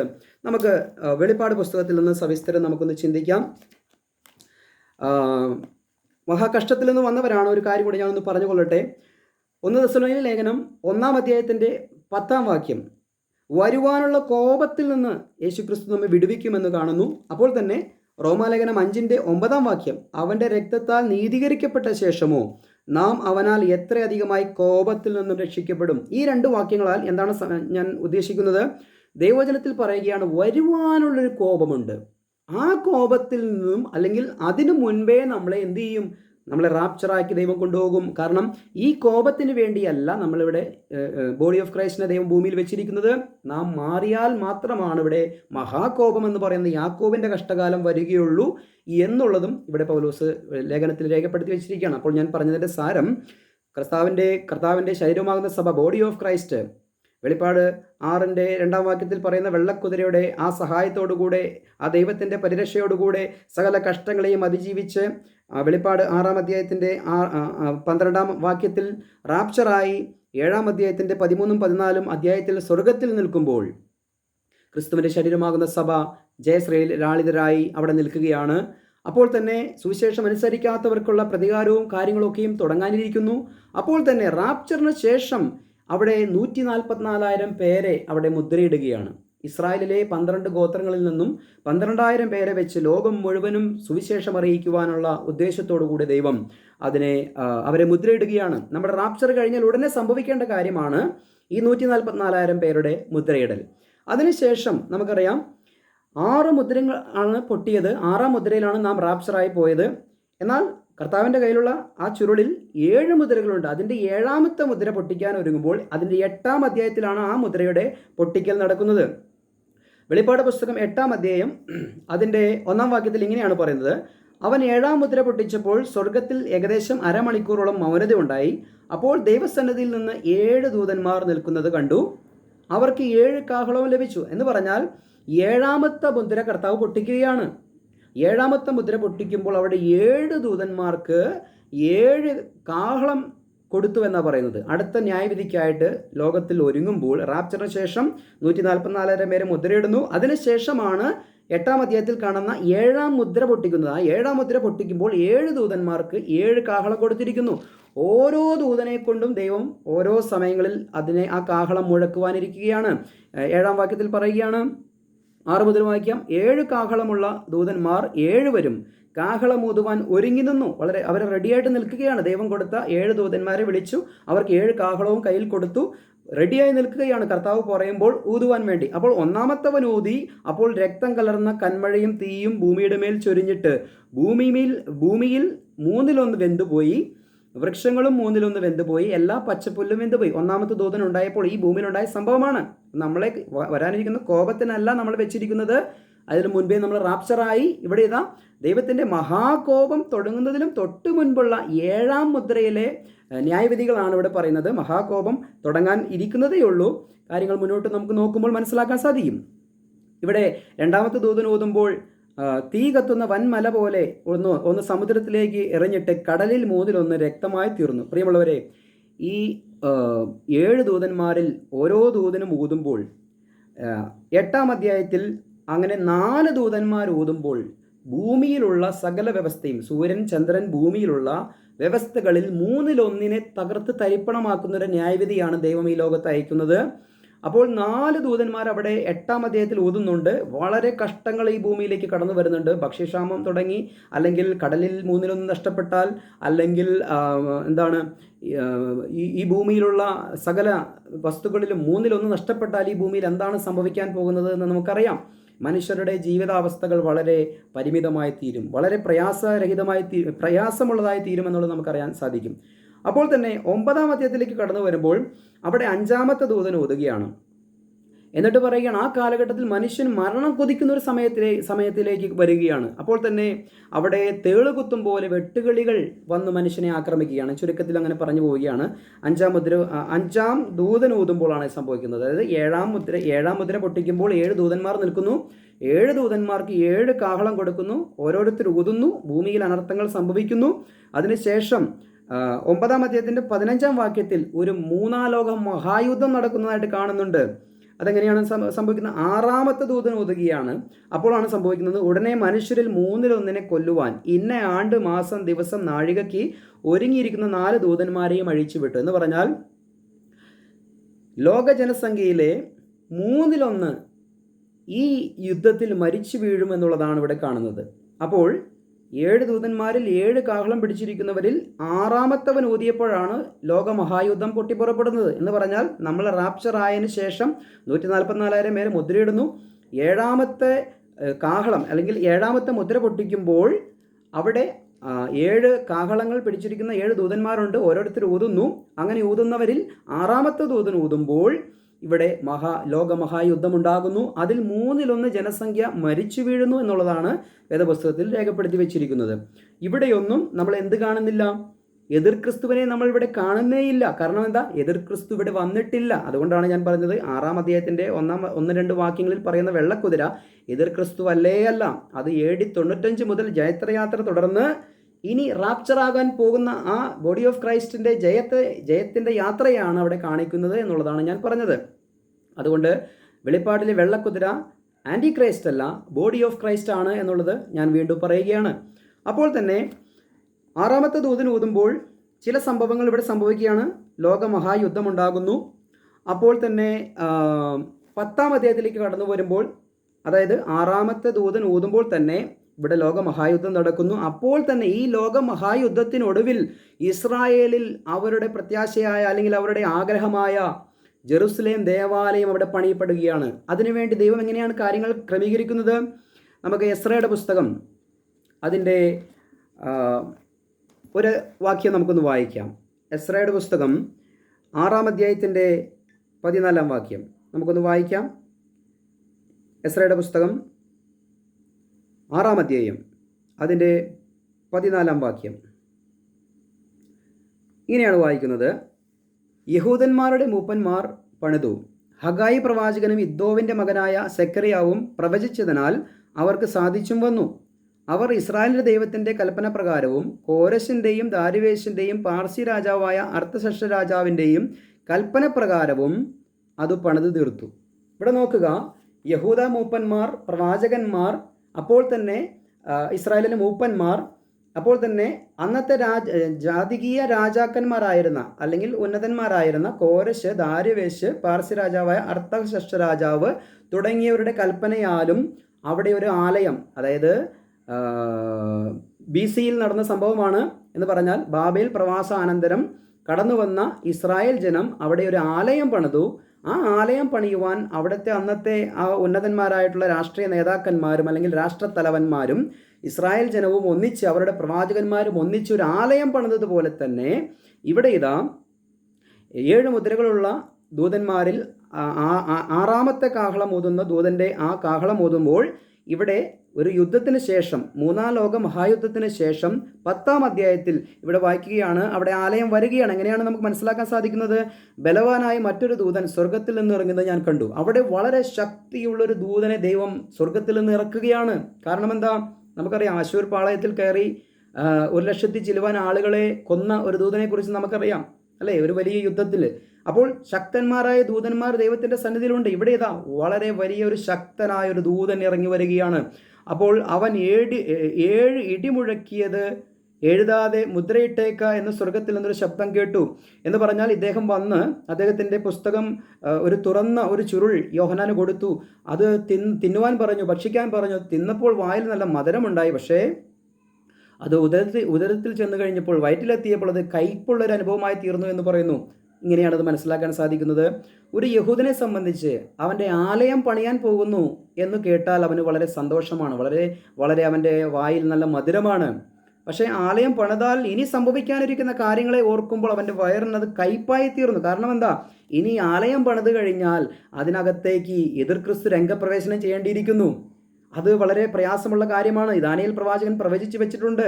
അപ്പോൾ അത് യോഹന്നാന് മനസ്സിലായി. ശക്തനായൊരു ദൂതൻ്റെ ഇടപാടുകളോടുകൂടെ 144,000 പേരുടെ ആ ശുശ്രൂഷയോടുകൂടെ ഇവിടെ ഇതാ അതിനുശേഷം പൊട്ടിക്കുന്ന കാഹളങ്ങളോടുകൂടെ എന്ന് പറഞ്ഞാൽ 7-ാം കാഹളത്തിൽ അല്ലെങ്കിൽ 7-ാം മുദ്രയിൽ 6-ാം കാഹളത്തിൽ ഇവിടെ ഇതാ 3-ാം ലോക മഹായുദ്ധം നടക്കുന്നു. അതിൻ്റെ ഒടുവിൽ ഞാനിപ്പോൾ എസ്രയുടെ പുസ്തകം അതിൻ്റെ 6-ാം അധ്യായത്തിൻ്റെ 14-ാം വാക്യം വായിച്ചതുപോലെ യഹൂദ പ്രമാണികളും അന്നത്തെ രാഷ്ട്രീയ നേതാക്കന്മാരും അടക്കം ഒന്നിച്ചു നിന്ന് ആലയം പണിതതുപോലെ ഇസ്രായേലിൻ്റെ ആലയം ഇവിടെ നമ്മുടെ റാപ്ചറിന് ശേഷം, ലോകമഹായുദ്ധത്തിന് ശേഷം ഇവിടെ ഇതാ പണിയപ്പെടാൻ പോകുന്നു. എങ്ങനെ നമുക്ക് മനസ്സിലാക്കാൻ സാധിക്കും ഈ 10-ാം അധ്യായത്തിൽ ആലയം പണിതുവെന്ന്? 11-ാം അധ്യായത്തിൻ്റെ 1-ാം വാക്യം വായിക്കുമ്പോഴാണ് 10-ാം അധ്യായത്തിൽ ഒരു ആലയം വന്നതുകൊണ്ടാണ് അവിടെ അങ്ങനെ എഴുതിയിരിക്കുന്നത്. നമുക്കൊന്ന് വായിക്കാം. പിന്നെ ദണ്ട് പോലെയുള്ളൊരു കോൽ എൻ്റെ കയ്യിൽ കിട്ടി. കൽപ്പന ലഭിച്ചത്, നീ എഴുന്നേറ്റ് ദൈവത്തിൻ്റെ ആലയത്തെയും യാഗപീഠത്തെയും അതിൽ നമസ്കരിക്കുന്നവരെയും അളക്കുക. 11-ാം അധ്യായത്തിൻ്റെ 1-ാം അധ്യായത്തിൽ അവിടെ ആലയത്തെക്കുറിച്ച് പറയുകയാണ്. ആലയം പണിതതിന് ശേഷമാണ് എന്ത് പറയുന്നത്? ദൈവത്തിൻ്റെ ആലയത്തെയും യാഗപീഠത്തെയും അതിൽ നമസ്കരിക്കുന്നവരെയും അളക്കുവാൻ പറയുന്നത്. അവിടെ ആലയം പണിതില്ല എങ്കിൽ എങ്ങനെയാണ് ഇത് അളക്കാൻ പറയുന്നത്? അപ്പോൾ അതായത് മൂന്നാം ലോക മഹായുദ്ധത്തിന് ശേഷം ശക്തനായൊരു ദൂതൻ സ്വർഗത്തിൽ നിന്ന് വന്ന് യോഹന്നാൻ ഈ കാര്യങ്ങൾ നിർദ്ദേശിച്ചു കൊടുക്കും. അപ്പോൾ ദൈവത്തിൻ്റെ ദാസന്മാരാൽ ആലയം അന്നത്തെ രാഷ്ട്രീയ പ്രശ്നങ്ങളുടെ നടുവിൽ ഒരു രാഷ്ട്രീയ നേതാവിൻ്റെ സഹായത്തോടു കൂടെ, അല്ലെങ്കിൽ രാഷ്ട്ര തലവന്മാരുടെ സഹായത്തോടും യഹൂദന്മാരുടെ ആ ഒരു കൈകോർക്കലും ഒത്തൊരുമിച്ച് നിൽക്കുമ്പോൾ അവിടെ ഒരു ആലയം പണിയപ്പെടും എന്നുള്ളത് നമുക്ക് മനസ്സിലാക്കാൻ സാധിക്കും. എന്നാൽ ഈ 11-ാം അധ്യായത്തിൽ എന്താണ് സംഭവിക്കുന്നത്? 11-ാം അധ്യായത്തിലാണ് യഹൂദന്മാർക്ക് പറഞ്ഞിരിക്കുന്ന മഹാപീഡ ആരംഭിക്കുന്നത്. പ്രിയമുള്ളവരെ, നമ്മുടെ റാപ്ചറിനും മഹാപീഡയ്ക്കുമിടയിൽ ഒരു പ്രൊഫറ്റിക്കൽ ഗ്യാപ്പ് ഉണ്ട്. എന്ന് പറഞ്ഞാൽ പ്രവചനാടിസ്ഥാനത്തിലുള്ളൊരു ഇടവേളയുണ്ട്. ഇന്ന് റാപ്ചർ കഴിഞ്ഞാൽ നാളെ തുടങ്ങി 7 വർഷത്തെ പീഡ തുടങ്ങുകയല്ല. എന്തുകൊണ്ടാണ് അങ്ങനെ പറയുന്നത്? വെളിപ്പാട് പുസ്തകം 6-ാം അധ്യായം 6-ാം മുദ്രയിൽ റാപ്ചർ കഴിഞ്ഞതിന് ശേഷം 144,000 പേരെ മുദ്രയിടുന്നുണ്ട്. അവർ ലോകമെങ്ങും പോയി സുവിശേഷം പറയുന്നുണ്ട്. രാജ്യത്തിൻ്റെ സുവിശേഷമാണ് അവിടെ പറയുന്നത്. അങ്ങനെ സംഭവിക്കുമ്പോൾ ഏഴാം മുദ്ര പൊട്ടിക്കുമ്പോൾ 7 കാഹളമുള്ള 7 ദൂതന്മാരെ ദൈവം ഒന്നൊന്നായി ഊദിക്കുന്നു. അപ്പോൾ തന്നെ 1 വർഷവും 1 മാസവും 1 മണിക്കൂറും നീണ്ടു നിൽക്കുന്ന ഒരു 3-ാം ലോക മഹായുദ്ധം നടക്കണം. അപ്പോൾ തന്നെ അവിടെ എന്ത് സംഭവിച്ചു? 1 വർഷത്തെ ഗ്യാപ്പ് വന്നു. ഈ 144,000 പേരുടെ ഒരു ശുശ്രൂഷ, അവർക്കൊരു ഗ്യാപ്പ് വേണം, ഒരു ഇടവേള വേണം. കാരണം ലോകം മുഴുവനും സുവിശേഷം അറിയിക്കണമെങ്കിൽ ഒറ്റ ദിവസം കൊണ്ട് കഴിയുകയില്ല. അവർക്കൊരു ചെറിയ കാലപരിധി കൊടുക്കും. ദൈവത്തിൻ്റെ മുദ്രയുള്ളത് കൊണ്ട് അവരെ തൊടുവാനോ അവരെ ഒന്നും ചെയ്യുവാനോ കഴിയില്ല. നമുക്കറിയാം, പത്രോസിനെയൊക്കെ കാരാഗ്രഹത്തിലിട്ടപ്പോൾ അവിടെ ദൂതൻ ഇറങ്ങി വന്ന് കാരാഗ്രഹത്തിൽ നിന്ന് മോചിപ്പിച്ചതുപോലെ ഈ 144,000 പേർക്ക് സംരക്ഷണ മുദ്ര ഇതിലുള്ളത് കൊണ്ട് ഈ ലോകത്തുള്ള ഒരു ശക്തിക്ക് അവരെ തൊടാൻ കഴിയില്ല. അവരുടെ ദൗത്യമായ സുവിശേഷീകരണം ലോകത്തോട് അവർ വിളിച്ചു പറയുക തന്നെ ചെയ്യും. അതിനൊരു സമയം വേണം. ലോകമഹായുദ്ധം നടക്കണം. യഹൂദൻ്റെ ആലയം പണിയണം.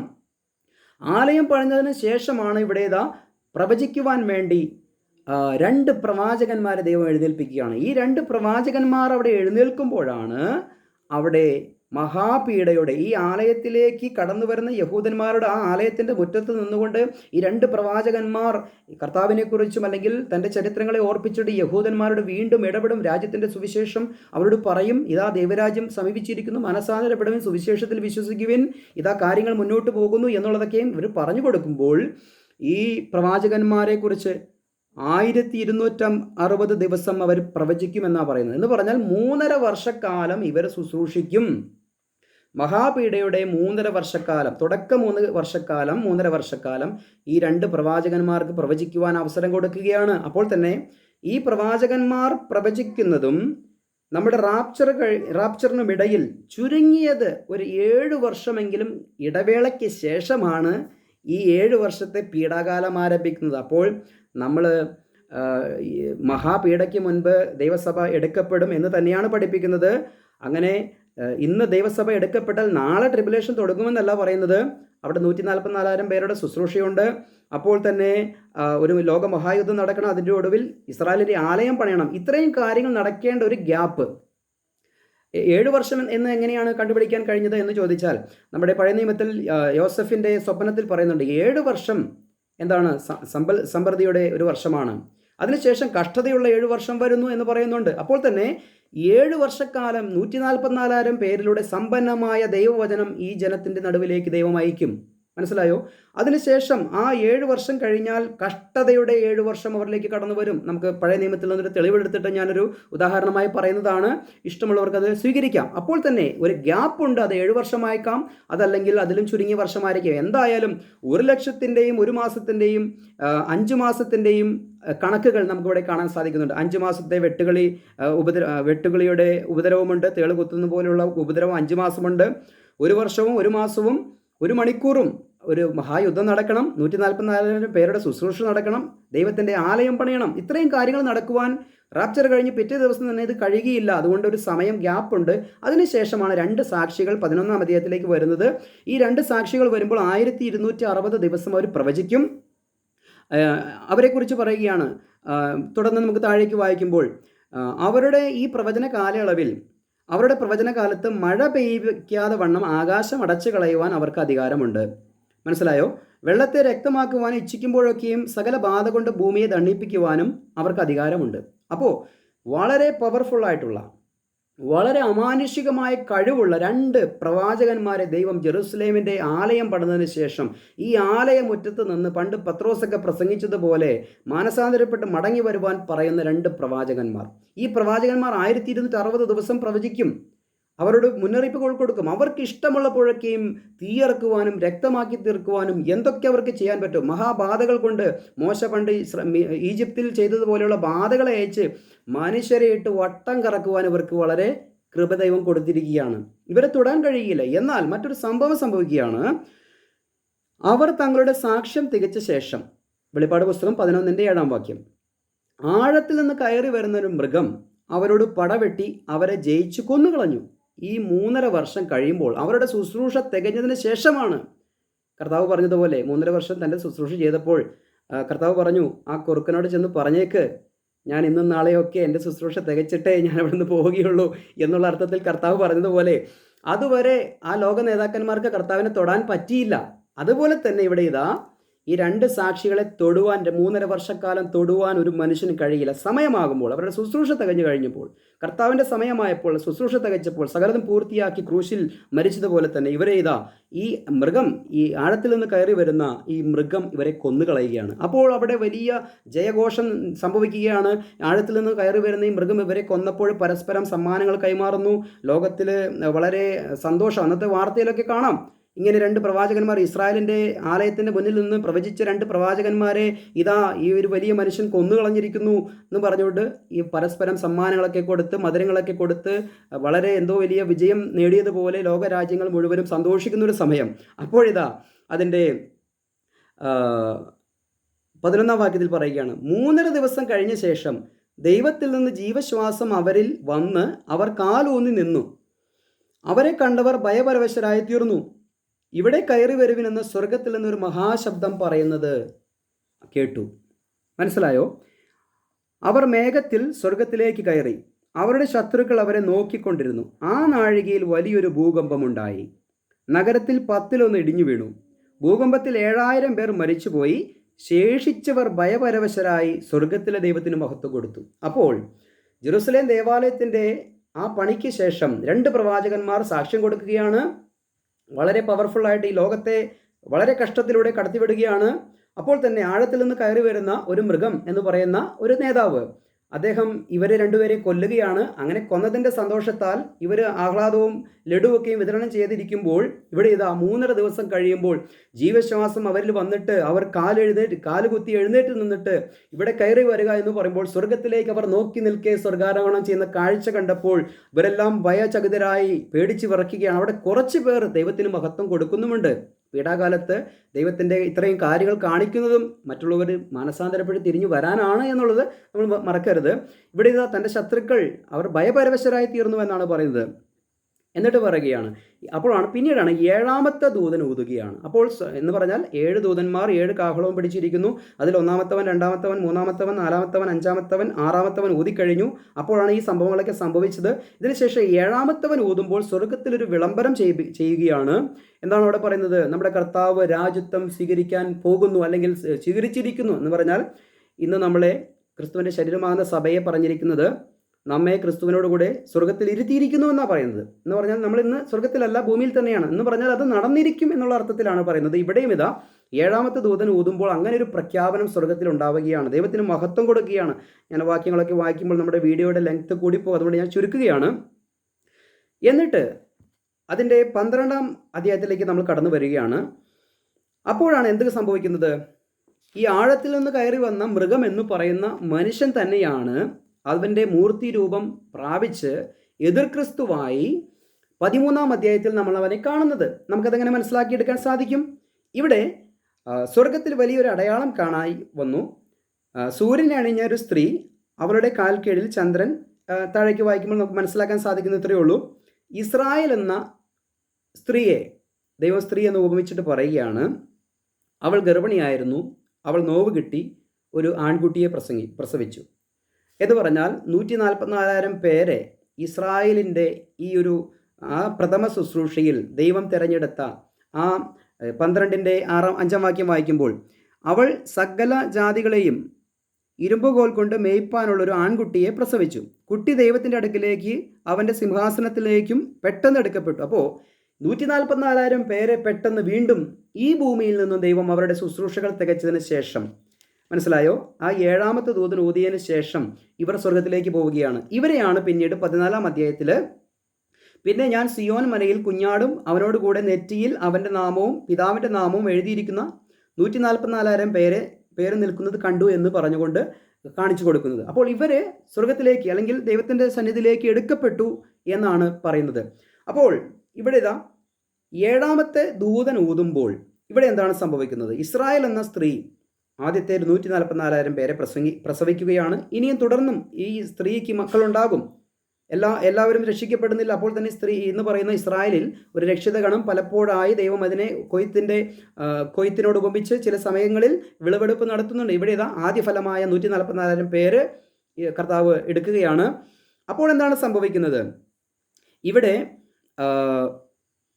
പിന്നെ സ്വർഗത്തിലൊരു യുദ്ധമുണ്ടാവുകയാണ്. 12-ാം അധ്യായത്തിൻ്റെ 7-ാം വാക്യം. പിന്നെ സ്വർഗത്തിലൊരു യുദ്ധമുണ്ടായി. മിഖായേലും അവൻ്റെ ദൂതന്മാരും മഹാസർപ്പത്തോട് പടവെട്ടി, തൻ്റെ ദൂതന്മാരുമായി മഹാസർപ്പവും പടവെട്ടി ജയിച്ചില്ല താനും. എന്ന് പറഞ്ഞാൽ ചുരുക്കി ഞാൻ പറയുകയാണ്, മിഖായേലും ഈ സാത്താനും സ്വർഗത്തിലൊരു യുദ്ധം ചെയ്യുകയാണ്.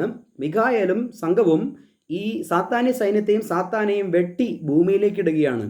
ചുരുക്കമായി ഞാൻ പറഞ്ഞു പോവുകയാണ്.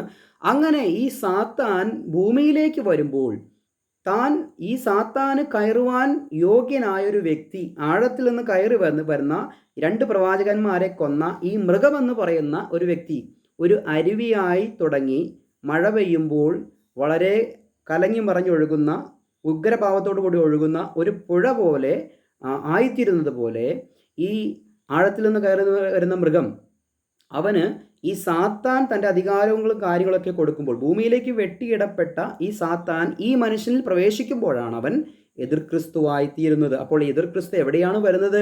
6-ാം അധ്യായത്തിലാണോ എതിർ ക്രിസ്തു വരുന്നത്? അതോ 2 പ്രവാചകന്മാർ 3.5 വർഷം ശുശ്രൂഷിച്ച് അവരെ കൊല്ലുന്ന ഒരുവനായി വന്ന് ഇവിടെ സ്വർഗത്തിൽ യുദ്ധമുണ്ടായപ്പോൾ മിഖായേൽ സാത്താനെ വെട്ടിയിട്ടു. സാത്താൻ ഭൂമിയിൽ വന്നപ്പോൾ ഒരുവനിൽ പ്രവേശിച്ച് അവൻ എതിർ ക്രിസ്തുവായി തീർന്നു. മനസ്സിലായോ? അപ്പോൾ എത്ര സമയങ്ങൾ കഴിഞ്ഞിട്ടാണ് ഇവിടെ എതിർ ക്രിസ്തു രംഗപ്രവേശം ചെയ്തത്? അതുകൊണ്ടാണ് ഞാൻ പറഞ്ഞത്, വെളിപ്പാട് 6-ാം അധ്യായത്തിൽ കാണുന്ന വെള്ളക്കുതിര അത് ക്രിസ്തുവിൻ്റെ ശരീരമാകുന്ന ബോഡി ഓഫ് ക്രൈസ്റ്റ് ആണ്, എതിർ ക്രിസ്തുവല്ല, ആൻറ്റി ക്രൈസ്റ്റ് അല്ല എന്നുള്ളതാണ് ഞാൻ പറഞ്ഞത്. അതിൻ്റെ 13-ാം അധ്യായത്തിലേക്ക് പെട്ടെന്ന് ഞാൻ കടന്നു വരികയാണ്. 5-ാം വാക്യം. വമ്പും ദൂഷണവും സംസാരിക്കുന്ന വായി അതിന് ലഭിച്ചു, 42 മാസം പ്രവർത്തിപ്പാൻ അധികാരവും ലഭിച്ചു. കണ്ടോ, ഈ മൃഗത്തിന് അല്ലെങ്കിൽ ഈ മഹാസമുദ്രത്തിൽ നിന്ന് കയറി വരുന്ന ഈ മൃഗത്തിന്, ആഴത്തിൽ നിന്ന് കയറി വന്ന മൃഗമായിരുന്നു സാത്താനെ വെട്ടി താഴെയിട്ടപ്പോൾ ഭൂമിയിൽ അവന് യോഗ്യനായ ഒരു മനുഷ്യനെ കണ്ടെത്തി അവനിൽ പ്രവേശിച്ചു എന്ന് പറഞ്ഞാൽ, യൂദാസിൽ സാത്താൻ കയറിയപ്പോഴാണ് സാക്ഷാൽ യൂദാസായി തീർന്നത് എന്ന് പറയുന്നത് പോലെ ഇവൻ ഈ ഭൂമിയിൽ തന്നെയുണ്ട്. ഇന്ന് റാപ്ചർ സംഭവിച്ചാൽ അവൻ ഇന്ന് ജീവിച്ചിരിക്കുന്നുണ്ട്. അവൻ ഇന്ന് എതിർ ക്രിസ്തുവല്ല, അവനൊരു അധികാരവുമില്ല, പവറുമില്ല. പക്ഷേ സാത്താനെ വെട്ടി ഭൂമിയിലേക്ക് ഇട്ടതിന് ശേഷം അവനിൽ എന്ത് സംഭവിക്കുകയാണ്? ഈ ആള് മൊത്തത്തിൽ മാറുകയാണ്. അവൻ്റെ ഉഗ്രഭാവം പുറത്തു വരികയാണ്. ലോക നേതാവായി അല്ലെങ്കിൽ എതിർ ക്രിസ്തുവായി അവൻ രംഗപ്രവേശം ചെയ്യുകയാണ്. തുടർന്നാണ് ഈ ഇസ്രായേലിനോടുള്ള ബന്ധത്തിൽ 42 മാസം പ്രവർത്തിക്കുവാനുള്ള അധികാരം ലഭിക്കുകയാണ്. ഞാൻ അത്രയും പറഞ്ഞ് ഇന്നത്തെ ക്ലാസ് ഞാൻ അവസാനിപ്പിക്കുകയാണ്. അപ്പോൾ നമ്മൾ തുടങ്ങി വെച്ചത് 6-ാം അധ്യായം മുതൽ 13-ാം അധ്യായം വരെ നമ്മളൊന്ന് ഓടിച്ച് ചിന്തിച്ചു. 6-ാം അധ്യായത്തിൽ കാണുന്നത് ആൻറ്റി ക്രൈസ്റ്റ് അല്ല, അത് ക്രിസ്തുവിൻ്റെ ശരീരമാകുന്ന ബോഡി ഓഫ് ക്രൈസ്റ്റ് ആണ് എന്നുള്ളതാണ് ഞാൻ പറഞ്ഞു വന്നത്. എന്നാൽ നമുക്കറിയാം ഈ എതിർ ക്രിസ്തുവിന് 3.5 വർഷം മാത്രമാണ്, 42 മാസം മാത്രമാണ് പ്രവർത്തിക്കുവാൻ അധികാരമുള്ളത്. 7 വർഷത്തെ പീഡയുണ്ട് യഹൂദന്. അതിൻ്റെ 3.5 വർഷക്കാലം 2 പ്രവാചകന്മാർ പ്രവചിക്കും. അവരെ കൊന്നുകൊണ്ടിവൻ രംഗപ്രവേശനം ചെയ്യും. അപ്പോൾ തന്നെ ആ സാത്താനും കൂടി പ്രവേശിക്കുമ്പോഴാണ് ഇവൻ യഥാർത്ഥ എതിർ ക്രിസ്തുവായി ആൻറ്റി ക്രൈസ്റ്റായി തീരുന്നത് എന്നുള്ളത് നമ്മൾ മനസ്സിലാക്കണം. അപ്പോൾ പ്രിയമുള്ളവരെ ഒന്ന് ചിന്തിച്ച് നോക്കിയേ, ഈ എതിർ ക്രിസ്തുവിന് പിന്നീട് എന്ത് സംഭവിക്കുന്നു എന്നുകൂടി ഞാനൊന്ന് പറഞ്ഞു തരാം. 20-ാം അധ്യായത്തിൻ്റെ വെളിപ്പാട് 20-ാം അധ്യായത്തിൻ്റെ 10-ാം വാക്യം. അവരെ വഞ്ചിച്ച പിശാചിനെ മൃഗവും കള്ളപ്രവാചകനും കിടക്കുന്ന ഗന്ധക തീ പൊയ്കയിലേക്ക് തള്ളിയിടും. അപ്പോൾ മൃഗവും കള്ളപ്രവാചകനും കിടക്കുന്ന ഗന്ധക പൊയ്കയിലേക്ക് പിശാചിനെയും തള്ളിയിടുമെന്നാണ് പറയുന്നത്. അപ്പോൾ ഇവരെ എവിടെ ഇട്ടു? കർത്താവ് മഹത്വ പ്രത്യക്ഷത നടത്തിയപ്പോൾ കർത്താവ് ഇവനെ പിടിച്ച്, ഈ കള്ളപ്രവാചകനെയും അല്ലെങ്കിൽ ഈ മൃഗത്തെയും എതിർ ക്രിസ്തുവിനെയും പിടിച്ച് ഗന്ധകം കത്തുന്ന തീപ്പൊയിലേക്ക് അവൻ ഇടുന്നുണ്ട്. അവനാകെ 3.5 വർഷമേ ഈ ലോകത്ത് അധികാരമുള്ളൂ. അവൻ പല അത്ഭുതങ്ങൾ അടയാളങ്ങൾ കാണിക്കും. ക്രിസ്തുവിനെ വിശ്വസിക്കാത്തവർ അവനെ വിശ്വസിച്ച് വ്യാജനയിൽ വിശ്വസിച്ച് നാശം സംഭവിക്കും എന്നൊക്കെ വചനത്തിൽ തെളിവുണ്ട്. ഞാൻ വീഡിയോയുടെ ലെങ്ത് കൂടുന്നത് കൊണ്ട് ഞാൻ വളരെ ചുരുക്കുകയാണ്. ഞാൻ പറഞ്ഞതിൻ്റെ സാരങ്ങൾ എൻ്റെ പ്രിയപ്പെട്ടവർക്ക് മനസ്സിലായി കാണുമെന്ന് വിശ്വസിക്കുന്നു. AD 95 മുതൽ ക്രമമായി നടക്കുകയാണ്. ആ 2000 വർഷത്തെ ചരിത്രം ഇന്ന് നമ്മുടെ 5-ാം മുദ്രയുടെ അടുക്കൽ വന്നിരിക്കുന്നു. രക്തസാക്ഷികൾ മരണം കൂടി സംഭവിച്ചാൽ റാപ്ചറായി നാം സ്വർഗത്തിലേക്ക് പോകും. 2000 വർഷത്തെ കഷ്ടത അതിജീവിച്ച ബോഡി ഓഫ് ക്രൈസ്റ്റ് സ്വർഗത്തിലേക്ക് റാപ്ചറായി പോയതിന് ശേഷം ഏകദേശം ഒരു 7 വർഷത്തെ ഇടവേളയ്ക്ക് ശേഷം യഹൂദൻ്റെ മഹാപീഡയായ 7 വർഷം ആരംഭിക്കുന്നു. അതിൽ ആദ്യ 3.5 വർഷം 2 പ്രവാചകന്മാരുടെ ശുശ്രൂഷ, അതിനുശേഷം വരുന്ന 3.5 വർഷം വീണ്ടും എതിർ ക്രിസ്തുവിൻ്റെ ഒരു കാലയളവാണ്. അങ്ങനെയാണ് ആ 7 വർഷത്തെ പീഡാകാലത്തിനൊടുവിൽ ഈ കള്ളപ്രവാചകനെയും എതിർ ക്രിസ്തുവിനെയും നരകത്തിൽ തള്ളിക്കൊണ്ട് കർത്താവായ യേശു ക്രിസ്തു ദൈവരാജ്യം എന്ന് പറഞ്ഞാൽ സ്വർഗസ്ഥനായ പിതാവേ എന്നുള്ള പ്രാർത്ഥനയിൽ പഠിപ്പിച്ച ആ ദൈവരാജ്യം ഈ ഭൂമിയിൽ സ്ഥാപിക്കും.